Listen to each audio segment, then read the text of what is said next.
What's going on, guys? Spike Zillion here, and I know it's been a while since I've done like an on-screen camera situation, but today I'm gonna do it because first of all, I have a reason to. I have this beautiful O-ring light, so now I actually don't look like garbage when I'm actually looking at the webcam now.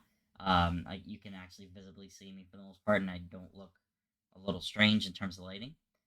But I wanted to talk to you today because I'm kind of having a bit of a passionate moment with my favorite band of all time, which is Avenged Sevenfold. Um, I know I don't typically talk about music on this channel very much. It's not really something that my channel is really meant for, but I really want to talk about it today because it's something that is obviously I'm very passionate about it. Obviously, my main background, I went to private college for music.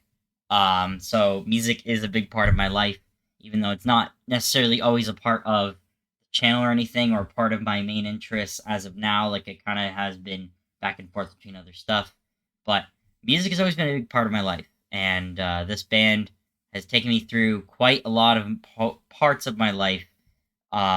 Basically, since the Rev passed away, I basically have been there for about 15 years when it comes to being a fan. I had been there before Nightmare came out. I remember when Nightmare got announced, and the Rev had passed away. It was around the same time frame, give or take, as far as I knew. And at that time, I was also like in grade 8 or grade 7 or something, so I was still pretty young. And I was just getting into music, and Avenged Sevenfold was everywhere, and I was very deeply in love with them.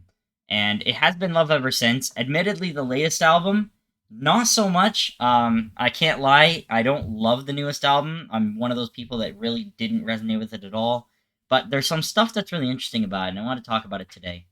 So one thing that I've been kind of digging myself into as a rabbit hole is their demos, because I think demos are actually really interesting. If you look at it from a video game perspective, and if you're a gamer like me, you'll often see that there's betas of games, and if you're interested in the beta and the development of a game, you will go pretty deep into rabbit holes just finding out more information about those games. A big example for me was Super Mario Sunshine, which I did a video on my old channel before that got basically ripped from my hands effectively. I just got completely destroyed on that channel, which is why I'm on this channel today. But yeah, Mario Sunshine is a big part of my life, and I also very much learned a lot about the beta of that game, and I thought it was very interesting. And Avenged kind of has a similar thing going on with their demos. They have a lot of really interesting pieces that you can really put together, especially if you're a super fan. You can put all the pieces together and find some really cool stuff. So this rabbit hole kind of began because I was really upset about the album, and I wanted to see more information about like how did we get here, right? And it turns out that I found my answer. I can't play any of this, unfortunately, because obviously YouTube will copyright strike the hell out of me. But I did find it vaguely interesting that you can find the visualizer, but you can also find this video from 2 years ago. Now, if you look at this is 9 months ago, and this is 2 years ago, and you see the same song called Easier, right? Not related to official version, we'll get to that in a minute, by Avenged Sevenfold, recorded 2006, 2007. Now, what's interesting is that this video came along. The story's kind of complicated, but I'll try to explain it.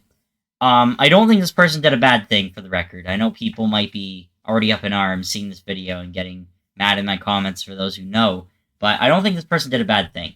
Pretty much what they did was, someone they knew gave them this stuff, and that person, and I think this person bought, I guess you could call this person that uploaded the video person A, and then person B sold them person A the items, and person A did not know where person B got the items from, but it turns out that person B basically like stole stuff from Jimmy's house, who's the drummer that passed away, unfortunately committing suicide, right? So it's not a fun story to talk about.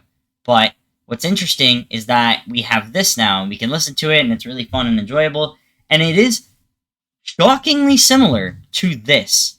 And what's interesting about it is that according to M Shadows, who's the singer, and I think Zachy might have also said something, the rhythm guitarist, um, this song is not the same as this, which I'm gonna be honest, you're fucking lying. It's the same thing. It's like the idea is literally right there. The chorus is the same chorus.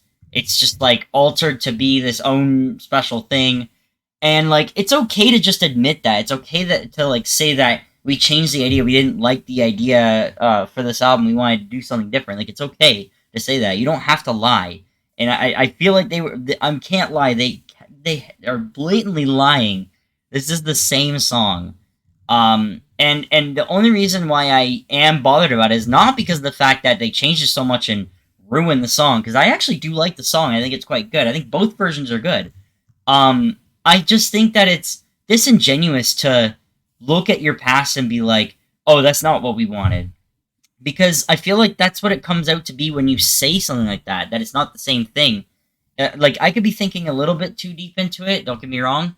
I just feel like, personally, you gotta take this and embrace this, right? People love your stuff so much that they want to share things like this out to the world. And this came out, again, 2 years compared to 9 months. This was a year before, almost more than a year before this song officially came out. So it's kind of crazy to think that something like this happened, right? And this is definitely not the only thing. Like you can see, we're gonna get to more stuff in a moment. Um, and it's just very interesting because if I look up demo, right, you're gonna see the Nightmare demo. This was one of the first ones that really a lot of people noticed and took notice to, and I thought it was really interesting as well. Um, Jimmy basically had passed away, like I said, in 2010. M Shadows had done a Reddit AMA at some point. I remember being there for that actually because I was a big Redditor at the time, and someone had asked him, are we ever gonna hear any demos with Jimmy, just for like preservation purposes, blah blah blah.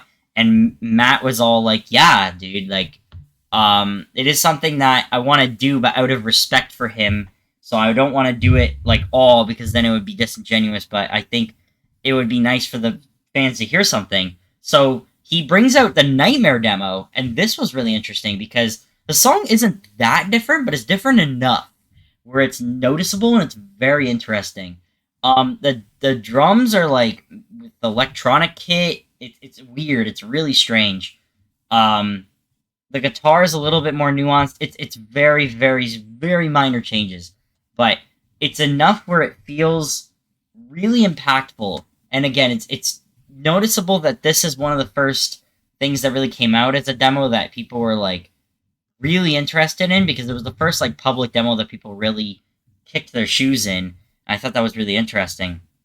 Then they opened the floodgates a little bit more because then they brought out oh geez, I might have to go to my YouTube music for this here and go to Waking the Fallen Resurrected, I believe it was called.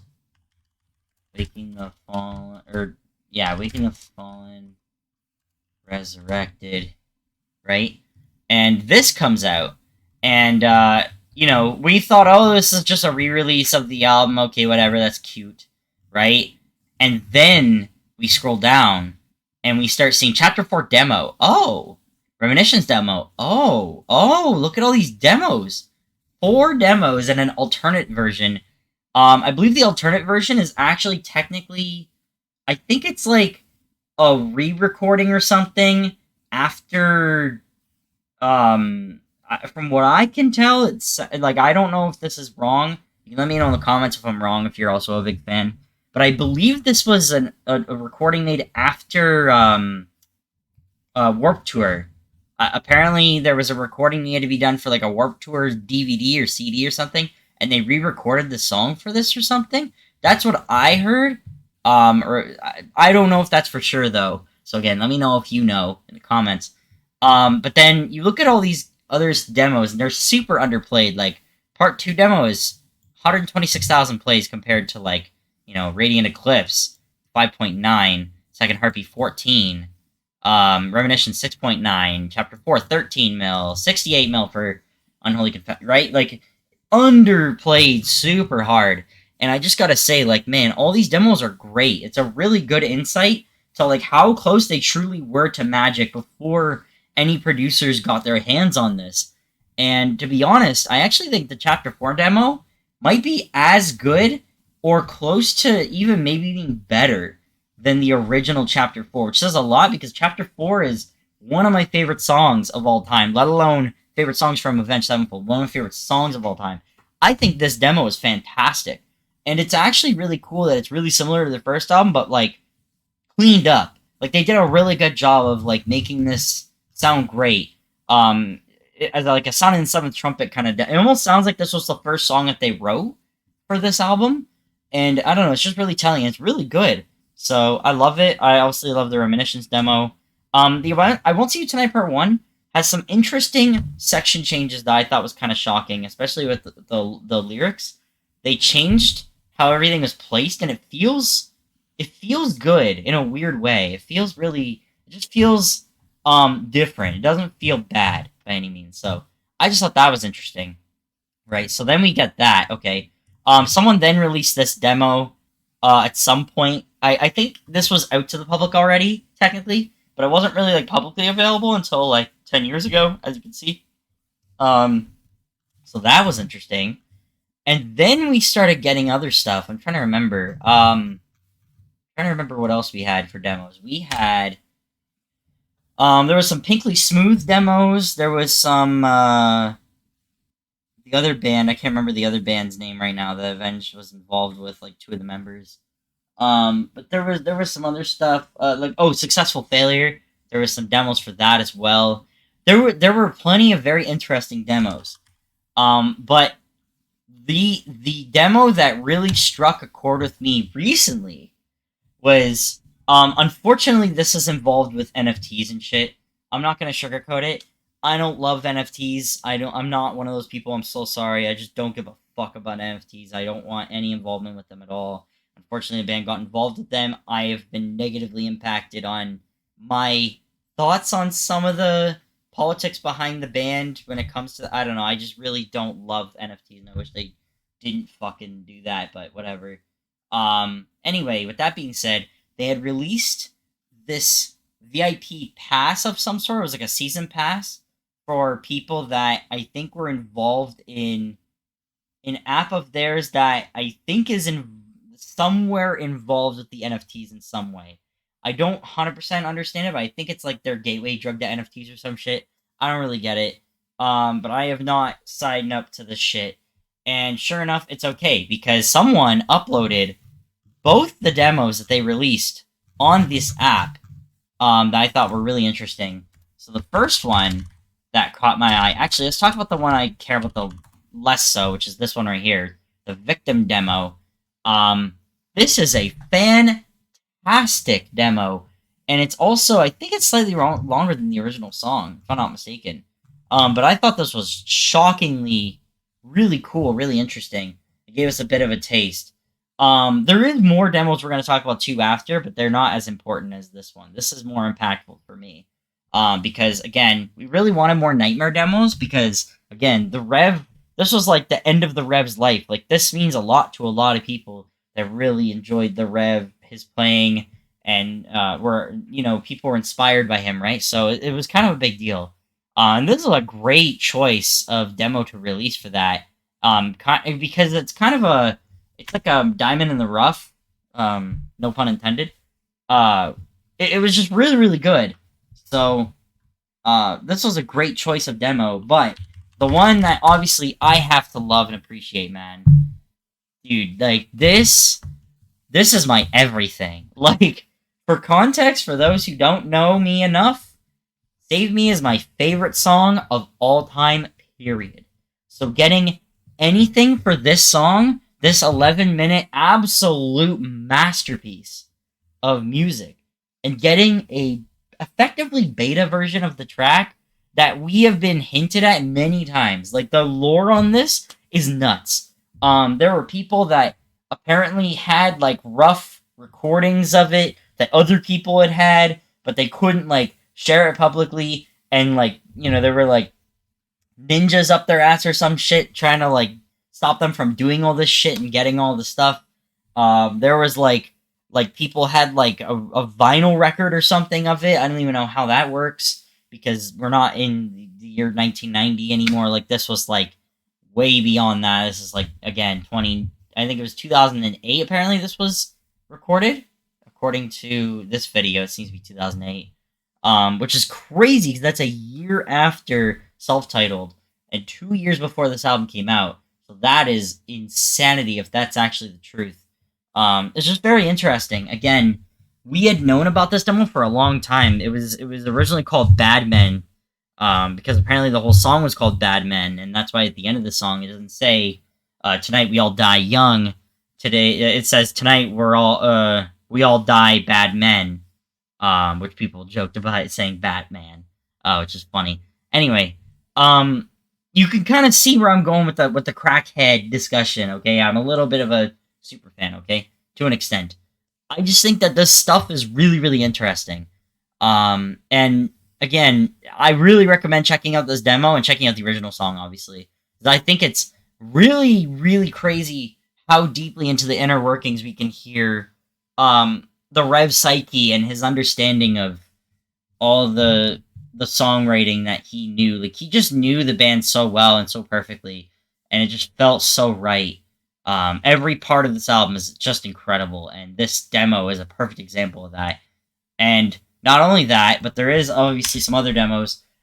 Slightly before this, there was also a Buried Alive demo, which this was actually quite a while ago as well. I think this one got leaked though. I don't think this one was released to the masses. I think this was a leaked thing. I'm not 100% sure though. But it's fantastic. Obviously the Rev is doing his phrases and stuff, yeah, just with his voice and just humming it, not really doing like the singing as much. So that's really interesting. There's also demos for In the End as well, which is Until the End. Sorry, not In the End. And I think that's also really interesting. And this was from the same person that did the Easier demo at the start of this video. In addition to that, actually, here we have a demos playlist. That might help me a little bit in showing everybody what we got here. The Scream demo, that was also from the same person that released the Easier demo. What else do we have? There's a couple other ones here. Harvester, which is a Lost at All demo. This was also, I think, a little while ago as well. This was a couple years ago. I don't know how this one got found, but I remember hearing this one too, and I was kind of shocked about it as well. I don't think I've ever heard this one. This means more demo. I don't think I've ever heard this one. I don't know if I can even play this on stream. Apparently I have heard this. I don't even remember hearing this. But that's kind of crazy. So there's a lot, man. Like, I think the only album that is kind of a clean slate and we've never heard demos for is like City of Evil. And like the Stage, I guess. That's it. Like, that's kind of shocking, right? There's so much lore to this band that I just really wanted to get my heart out about in this video. And obviously this is uncut, so, you know, my thoughts are very jumbled. I don't have, like, a script to go off of or anything. I just kind of wanted to, like, gush a little bit about the band and show my appreciation for them and, like, something that I think is so niche but is so interesting. I really do appreciate the amount of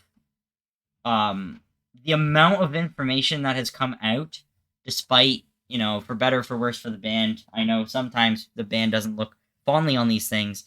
I love this kind of content because it's so interesting, and it feels like an homage to, like, you know, you could say the golden days. I would argue just like how beautiful their stuff has become over the years and how we can appreciate where it all started, right? And I think that is something to behold and to love. So anyway, thank you guys for watching. I really hope you enjoyed this little video, sort of a tangent on how much I love this band and how much I love these demos.